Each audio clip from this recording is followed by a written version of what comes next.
night. Pardon my language, but what is hell for you? What do you never want to experience? Those questions can trigger a lot of our traumas. It can also push us to interrogate and name feelings or a phobia that lives rent-free in our heads. Writing horror stories feels unappetizing for those of us who prefer to focus on optimism, on brighter visions, and less on the darkness that lurks behind so much of the human experience. But horror has the power to tantalize us because it feels like forbidden fruit.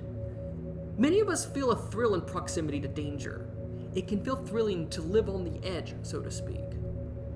Horror divulges from other genres that live on the edge, like thrillers or suspense, because horror emphasizes scaring the audience through the terror of an ordeal or experience. In horror fiction, we the readers are along the scary ride with the protagonist or characters. We're screaming with the protagonist screaming at the killer. When the killer comes for them, it feels like it's coming for us. Writing horror allows us to imagine the dangers we don't want to experience in real life. It also allows us to imagine surviving something horrific in a cathartic way. Horror for many readers and fans can relieve stress. So where do we start? We start by asking the question, what keeps us up at night? What scares us? The thing that scares us could be something social, or it could be something personal. If we hate spiders, then maybe what scares us is a spider crawling on our face or hair while we're asleep at night. With horror fiction, we translate that fear into something embellished, in unending, scary feeling and experience. Unending means a terror not easily rid of. Horror comes from a terror that never feels that it will go away. It's the difference between seeing a scary spider in a bedroom versus seeing a massive spider specifically attacking. A scary spider that will never die. Some more embellishment examples.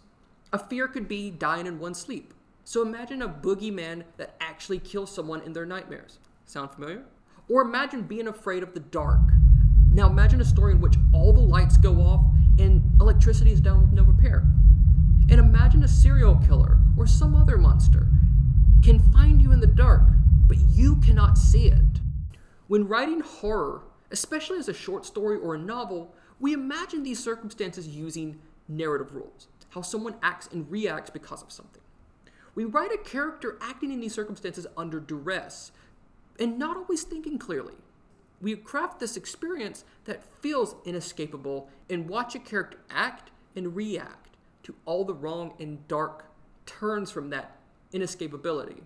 A writer of horror does not just write what happens, however.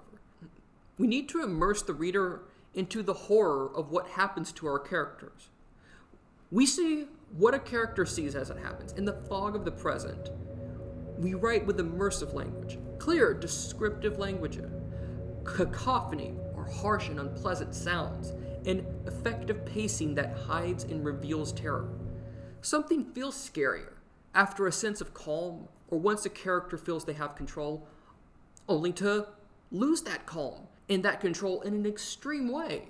But as I said, the catharsis of terror in horrific fiction is that it ends. Part of what attracts someone to horror is the thrill of that terror and the catharsis that comes in how unending terror eventually ends. It's not enough for a protagonist to want to survive.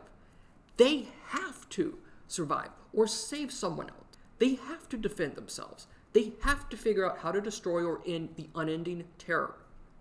Part of character building in horror isn't just to have someone survive. The main character always grows. Consider how a character enters a haunted house or a story. What drew them into these horrific circumstances? And how will they change in order to escape and end the horror? To wrap up, when writing horror, ask what keeps us up at night, and how do we confront that fear head on? How do we make something scary for someone else? And how do we shine a light on how something scary ends?